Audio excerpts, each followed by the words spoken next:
Olá, sejam bem-vindos a mais uma aula do curso Missa Tridentina, a forma extraordinária do rito romano. 11ª aula. Vamos falar do rito da missa. Passamos por 10 aulas falando dos documentos, do tempo litúrgico, do calendário, dando uma introdução a respeito do rito. Mas hoje vamos começar a falar da missa em si. Ao invés de começar em partes, vou falar primeiro do todo, explicando passo a passo algumas, para aí sim, em cada aula, a partir da semana que vem, começarmos a falar o que cada parte da missa da forma extraordinária significa. E para isso eu recomendo que você tenha em mãos ou o missal cotidiano ou o ordinário da Santa Missa, que tem também lançado pela editora Eclesi, pela editora Permanência, tem vários ordinários já lançados. Você pode adquirir o seu, você de Divinópolis, na Dei Verbum Livros e Artigos Católicos, na Rua São Paulo 650, assim como tantas obras que eu já citei aqui. Além disso, tem você que não é de Divinópolis, há as livrarias online. A livraria do Padre Leonardo, a livraria da Itiba, a própria livraria da Eclesi. Você em Divinópolis, obviamente, aqui na Dei Verbum você consegue mais rápido, né? Você consegue mais de antemão. Enfim, tem em mãos agora o ordinário da Santa Missa, pelo menos essa para quem tem o missal. É aqui na página 735, que começa desde o início. A Santa Missa, aos domingos, ela começa com um rito chamado de asperges, que é antes da missa, que é um processo que é um rito de aspersão de água benta, que é a água benta que é um sacramental para purificar os fiéis de seus pecados veniais. Porque esse é um dos princípios do sacramental, né, o perdão do pecado venial, desde que venha com arrependimento. Este é uma das finalidades do sacramental, que é o perdão do pecado venial, desde que, obviamente, venha com o nosso arrependimento. A água benta ela é um sacramental que vem com esse objetivo, com essa finalidade. Felipe, se eu estou em pecado mortal, aí é confissão sacramental. Então, por isso que geralmente nas paróquias da administração apostólica sempre há a confissão sacramental antes da missa. Mas se eu estou em estado de graça, o rito do asperges ele vem com o objetivo de purificar, com a finalidade de purificar os nossos pecados veniais, nos preparando melhor para a Santa Missa. Só tem aos domingos e em grandes solenidades. Não vou entrar muito adentro, na próxima aula eu vou me aprofundar mais a respeito. Após o asperges, começa a procissão de entrada para iniciarmos a missa dos catecúmenos. O que é isso? Na forma ordinária do rito romano, nós chamamos de liturgia da palavra e liturgia eucarística. Não vou entrar se é certo ou errado esses termos, simplesmente vou dizer que são ditos assim. Mas também podem ser ditos de uma forma mais correta, eu prefiro essa forma, que é chamar de missa dos catecúmenos e missa dos fiéis.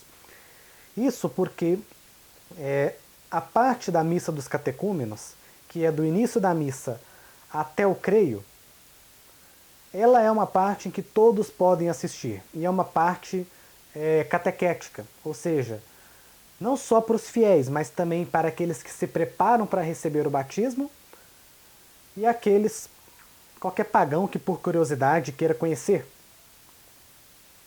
Então, pela pregação é até uma parte de conversão, tanto que tem-se o costume de na hora da homilia, não é em todos os lugares que fazem isso, obviamente, de colocar uma estola roxa, indicando que a homilia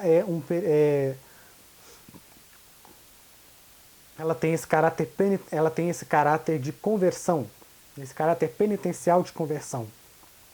Tanto que, quando o padre Paulo Ricardo começou a gravar homilias diárias, ele usava só a estola roxa. Obviamente isso também é um problema, era de problema de estúdio, né? Porque hoje ele já usa as estolas de cores litúrgicas, porque o estúdio dele mudou. Mas aproveitando também disso, de ser um fator penitencial. Mas missa dos catecúmenos, ou seja, todos poderiam participar. Após o creio, começa a missa dos fiéis. Ou seja, apenas os fiéis, os batizados, poderiam participar. Então os catecúmenos eram convidados a se retirar. Esse costume eu já vejo ainda presente em algumas paróquias aqui de Divinópolis. Já vi um padre fazer dessa forma, em que ele trazia os catecúmenos, ou seja, os jovens que se preparavam para o batismo, para participar da primeira parte da missa. E após o creio, eles saíam da igreja para uma sala para continuar a catequese. Então, tanto que para isso existe o creio, entre a missa dos catecúmenos e a missa dos fiéis, porque afinal de contas apenas os fiéis proclamam a fé que está presente, como um símbolo. Tanto que existe essa analogia, é o símbolo da fé, o creio, que na missa tridentina é rezado apenas o símbolo niceno-constantinopolitano. Porque lembrando, a forma extraordinária, o rito de Pio V, ele veio num período de reforma protestante, ou revolução protestante, melhor dizendo. Então, onde havia muitas heresias, então, para isso, deixaram fixo o símbolo niceno-constantinopolitano, que é um símbolo mais completo, que não deixa margem para heresias. E por que chama-se símbolo? Porque símbolo é aquilo que conecta um ao outro. Da mesma forma como um rei que mandava um general para a guerra, se esse general precisasse mandar uma mensagem para o rei, os dois tinham um símbolo. Poderiam ser uma moeda partida ao meio. Caso o mensageiro do general chegasse ao rei e confirmasse que aquela mensagem era do general, unificavam os dois símbolos para verificar, não, realmente esse mensageiro foi enviado pelo meu general, ou não, esse mensageiro foi enviado pelo rei. Então, da mesma forma que nós apresentamos o símbolo, indicando, recebemos a fé de vós, e aqui estamos fiéis participar para essa parte da missa. A missa dos fiéis, então, é a parte do ofertório até o último evangelho. Após, então, a missa começa com a procissão de entrada. Pode ser uma procissão simples se a missa for rezada, tendo apenas 2 acólitos e o padre entrando com o cálice coberto com o véu, ou uma procissão de uma missa solene, com tochas, a cruz processional, o turíbulo com incenso, mais acólitos, coroinhas, que são apenas homens, né? Na forma extraordinária não tem coroinhas, mulheres, não tem acólitas, como tem na forma ordinária, afinal de contas isso também é uma contradição na forma ordinária, porque o ministério do acólito, ele tem como objetivo de aproximar o jovem do ministério do sacerdócio, como despertar a vocação. E a vocação do sacerdócio, ela não é para as mulheres. Isso não é machismo, pelo contrário. É porque a mulher, ela tem o seu grande papel na igreja. Tanto que a maior criatura para a igreja é uma mulher. A maior criatura já feita por Deus é uma mulher, a Santíssima Virgem Maria.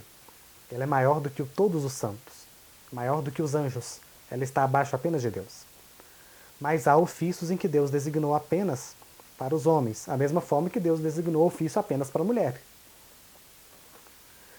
Então, por isso que o ministério de acólitos ele é feito apenas por homens. Homens, meninos. Então, tem-se a procissão de entrada, o padre faz-se a vênia, sobe, deixa o cálice no altar. Se o cálice já estiver no altar, ele pula essa parte, ele simplesmente começa a missa de baixo. Ele sobe ao altar, prepara o cálice, prepara o missal, volta para debaixo do altar, a missa começa embaixo, no mesmo nível dos fiéis, o padre e os acólitos todos de frente ao altar, e começa o salmo Iudica-me Deus, que são as orações ao pé do altar. Quem está com o missal na página 636. Falarei mais sobre este salmo, vou só pincelar um pouco do o que se passa. Depois do salmo, o padre faz o seu próprio confiteor, ou seja, a sua confissão, em que ele se confessa a Deus e aos irmãos. Nós, irmãos, rogamos a Deus o perdão ao sacerdote, e depois, nós, fiéis, fazemos a nossa confissão a Deus, aos santos e ao Padre. Então, diferente da forma ordinária, que é confesso a Deus Todo-Poderoso e a vós, irmãos e irmãs, não. Na forma extraordinária, rezamos confesso a Deus Todo-Poderoso e a vós, Padre. O Padre nos dá a absolvição, ele conclui as orações ao pé do altar. Em seguida, ele vai para o lado da epístola, porque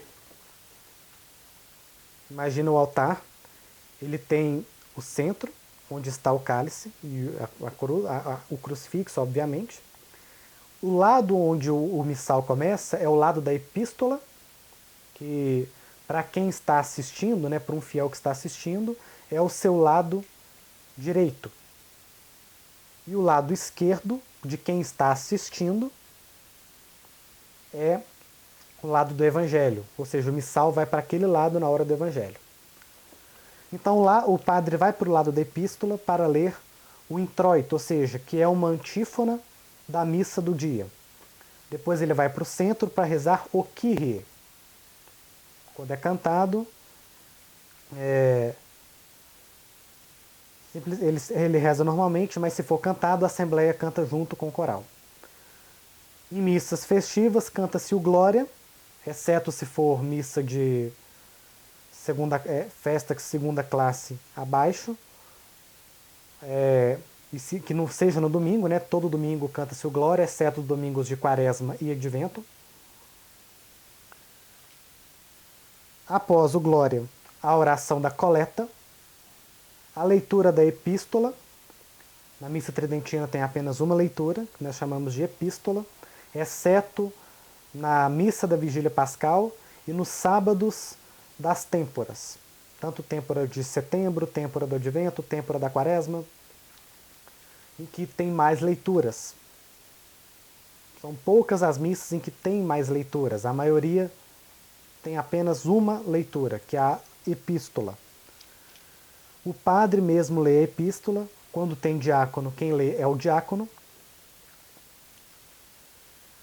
Depois há o gradual, que é uma pequena antífona que pode ser rezada ou cantada. O aleluia.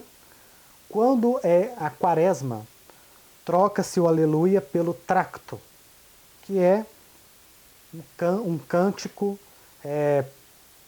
para o evangelho que omite-se o aleluia. Da mesma forma como tem os cantos na forma ordinária que omitem o aleluia, na quaresma tem, na missa tridentina tem o tracto. E também tem o aleluia pascal, que é um canto de aleluia mais festivo, que é celebrado durante o tempo da Páscoa. O padre troca para o lado do evangelho, o missal passa-se para o lado do evangelho, o evangelho ele é lido ou cantado, Felipe, uma pergunta. As leituras do Evangelho, eles são lidos em latim ou em vernáculo? Até 1969, tudo era feito em latim. Obviamente, quem tinha o missal tinha as traduções. Mas com o documento Summorum Pontificum, foi dada a permissão para que as leituras sejam feitas no vernáculo, somente as leituras. Então, em missas rezadas, lê-se em vernáculo.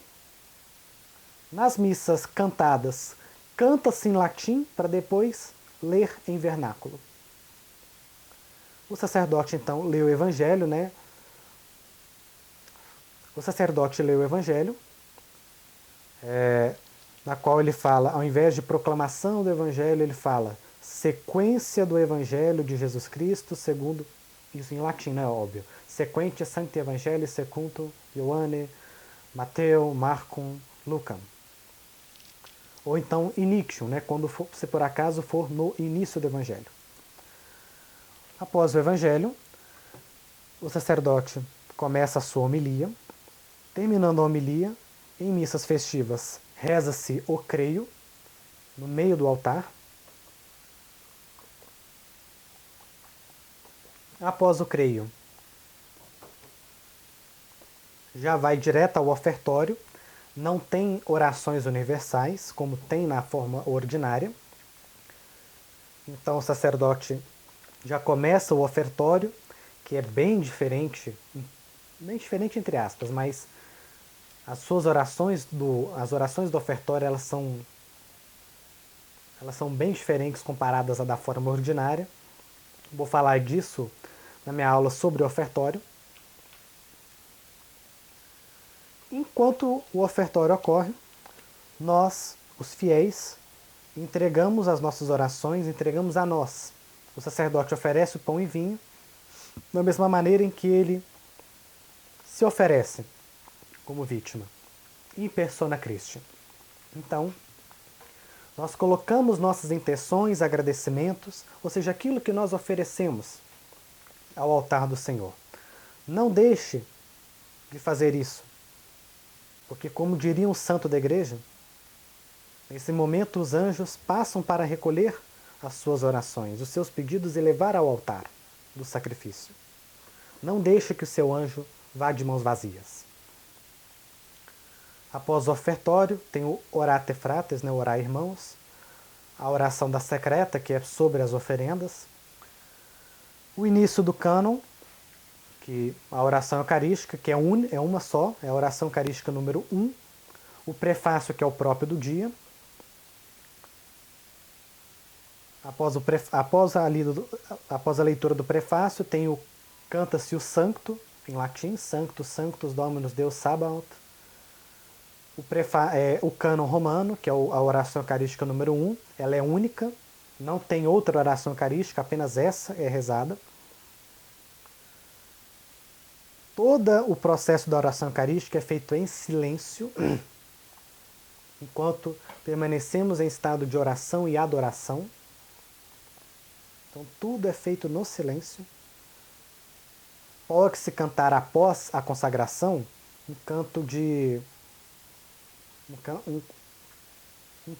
canto popular, por exemplo, Glória a Jesus na hóstia santa. Isso é comum das paróquias que celebram a forma extraordinária. Concluído o cânon, todo em silêncio, o sacerdote ele conclui de voz alta, per omnia saecula saeculorum. Vai para a oração do Pai Nosso, que pode ser rezada ou cantada. Dessa forma começa o processo em que o sacerdote se prepara para a sua própria comunhão. Ao canto do Agnus Dei, né, o Cordeiro de Deus. Neste período, o sacerdote começa a se preparar para a sua própria comunhão, em que ele primeiro se acusa, não sou digno de que entreis em minha morada, primeiro para ele, para depois nós nos prepararmos. Isso tudo é feito em silêncio. Enquanto o sacerdote se prepara, nós também nos preparamos para a comunhão. É costume da administração apostólica de que antes de dizermos Senhor, não sou digno, de rezarmos novamente o Confiteor. Aqui temos o costume de rezar o Confiteor, nas paróquias da administração, daqueles que celebram a missa tridentina, rezamos o Confiteor antes, o sacerdote dá novamente a absolvição, ele apresenta a Sagrada Eucaristia, Et agnus Dei qui tollis peccata mundi, Senhor, não sou digno, Senhor, não sou digno, Senhor, não sou digno. Lógico que isso em latim. A comunhão é dada de joelhos e na boca, em uma mesa de comunhão, em que nós ficamos de joelhos, depois entraremos mais detalhes. Após a recepção da Sagrada Eucaristia, ficamos em um período de ação de graças, no silêncio.